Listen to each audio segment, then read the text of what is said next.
किन्नर चुड़ैल। गोरखपुर नाम का एक गांव हुआ करता था। उस गांव में ज्यादा लोग नहीं रहते थे। उस गांव में एक गर्भवती विधवा औरत रहती थी।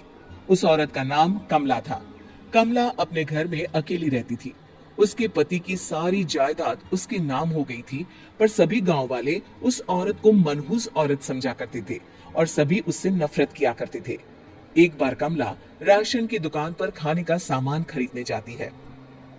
भैया जी, जरा 1 किलो दाल चावल देना। अरे हाय हाय हाय हाय हाय हाय। अरे मनहूस औरत, मेरी दुकान में अपशुगन करवाने आ गई क्या है? चल जा यहाँ से, मैं कुछ नहीं देने वाला तुझे। भाग भाग यहाँ से, चल जा निकल। भैया जी, ऐसा मत कहिए, मैं गर्भवती हूँ, मुझे खाने की बहुत जरूरत है, मुझे खाना दे दीजिए। दुकानदार कमला को वहां से धक्के मारकर भगा देता है। तभी कमला रोते रोते उस गांव के किन्नरों के इलाके में आ जाती है। गांव वाले किन्नरों को उसी इलाके में रखा करते थे, क्योंकि वो लोग किन्नरों को पसंद नहीं करते थे और उनके इलाके में रहने से मना करते थे। तो किन्नरों ने उसी गांव में अपना एक इलाका बना लिया था। जब किन्नर लोग देखते हैं कि एक गर्भवती महिला रोते रोते उनके इलाके में आ गई है, तो सारे किन्नर कमला के पास जाकर उसका हाल पूछने लगते हैं। क्या हुआ बहन, तुम्हारी गर्भवती अवस्था में इतनी बुरी हालत कैसे है? तुम रो क्यों रही हो? तुम डरो मत, हम तुम्हें कोई नुकसान नहीं पहुंचाएंगे। तुम शांत होकर सब बताओ कि हुआ क्या है। मैं कमला हूँ, मैं गांव के दूसरे इलाके से आई हूँ। 2 महीने पहले ही मेरे पति की मौत हुई है। मुझे गांव के लोग मनहूस मानते हैं, क्योंकि मैं विधवा हूँ और गर्भवती भी।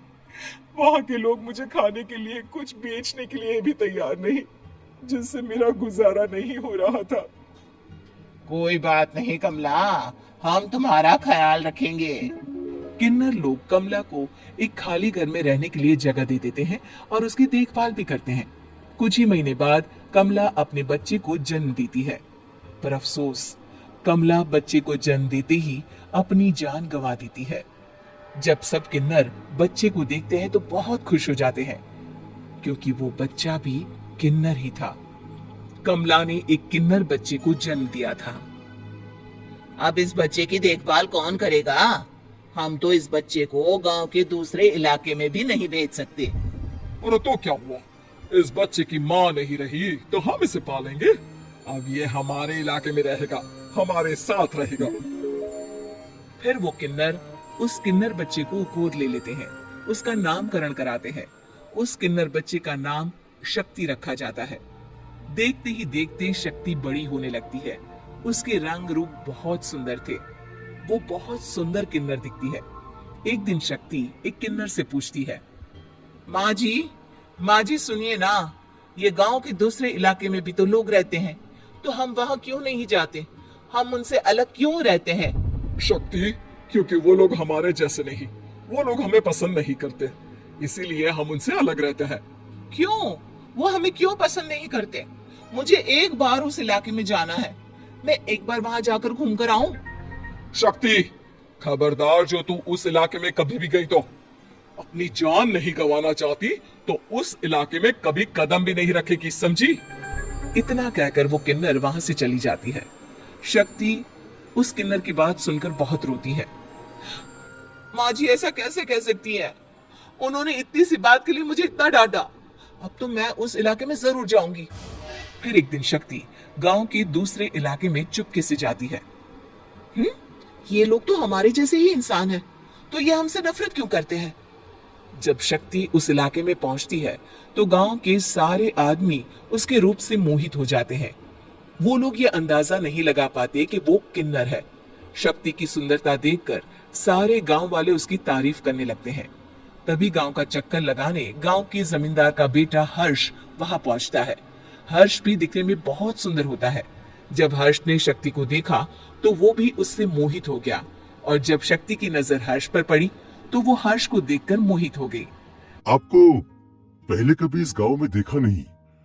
इस गांव में आप नए हैं क्या? जी नहीं, वो मैं बस। तभी शक्ति बोलते बोलते रुक जाती है और मन में सोचने लगती है, अगर मैंने इनको बता दिया कि मैं दूसरे इलाके से आई हूँ तो वो समझ जाएंगे कि मैं किन्नर हूँ, इसलिए मुझे इनसे झूठ ही बोलना पड़ेगा। शक्ति हर्ष को कहती है, जी हाँ, मैं इस गांव में नई आई हूँ, यहाँ अकेली रहती हूँ। वैसे आप कौन है? आप भी इसी गांव में रहते हैं? जी हाँ, मैं इस गांव के जमींदार का बेटा हूँ। आपको किसी भी चीज की जरूरत पड़े तो आप मुझे बता देना, मुझे अच्छा लगेगा। ऐसे ही शक्ति और हर्ष एक दूसरे से रोज मिलने लगते। वो दोनों अपने प्यार का इजहार करने एक दूसरे से मिलने जाते हैं। तभी शक्ति का पीछा करते करते एक किन्नर वहां आ जाती है। शक्ति, शक्ति, मैं तुमसे बहुत प्यार करता हूँ। मैं तुमसे शादी करना चाहता हूँ। क्या तुम मुझसे शादी करोगी? हाँ हर्ष, मैं तुमसे शादी करूंगी, पर मैं तुमको अपने बारे में एक सच्चाई बताना चाहती हूँ जो मैंने तुमसे छुपा कर रखी है। तभी उनके बीच में ही वो किन्नर आ जाती है। शक्ति, तेरी हिम्मत कैसे हुई ऐसा करने की? वो किन्नर शक्ति को खींचकर गांव के जमींदार के पास ले जाती है। हर्ष भी वहां शक्ति को बचाने के लिए पहुंच जाता है। जमींदार शक्ति और हर्ष के प्यार के बारे में सुनकर गुस्से में आ जाता है और शक्ति को गांव के बाहर निकालने की सजा देता है। शक्ति ये बात सहन नहीं कर पाती और कुएं में कूदकर अपनी जान दे देती है। जमींदार हर्ष की शादी गांव की एक लड़की से करवा देता है, पर हर्ष इस शादी से खुश नहीं होता। शक्ति अपना बदला लेने के लिए मरने के बाद किन्नर चुड़ैल बन जाती है। अब मैं इन गांव वालों को नहीं छोड़ूंगी, अब इनसे मैं अपने प्यार का बदला लूंगी। किन्नर चुड़ैल गांव वालों को परेशान करना शुरू कर देती है। एक बार वो रात को गांव के खेतों में पहुंच जाती है और वहां आग लगा देती है। सारी फसल जल के राख हो जाती है। जब एक आदमी रात को उठकर देखता है कि खेत में आग लग गई है, तो वो वहां पहुंच जाता है। वो देखता है कि खेतों के बीचों बीच एक किन्नर चुड़ैल खड़ी है और वहां खड़े होकर ताली बजा रही है। गांव वाला किन्नर चुड़ैल को देखकर बेहोश हो जाता है। जब सुबह उस आदमी को होश आता है तो वो सीधा जमींदार के पास जाता है। अरे जमींदार साहब, अरे वो किन्नर चुड़ैल ने मेरी सारी फसल जला दी। अब मैं क्या करूंगा, क्या होगा मेरा? जमींदार चुड़ैल किन्नर का नाम सुनते ही सब कुछ समझ जाता है। अब वो बहुत डर जाता है। उसी रात को जब जमींदार डर के मारे अपने कमरे में सो नहीं पाता, तभी वहां अचानक से किन्नर चुड़ैल आ जाती है।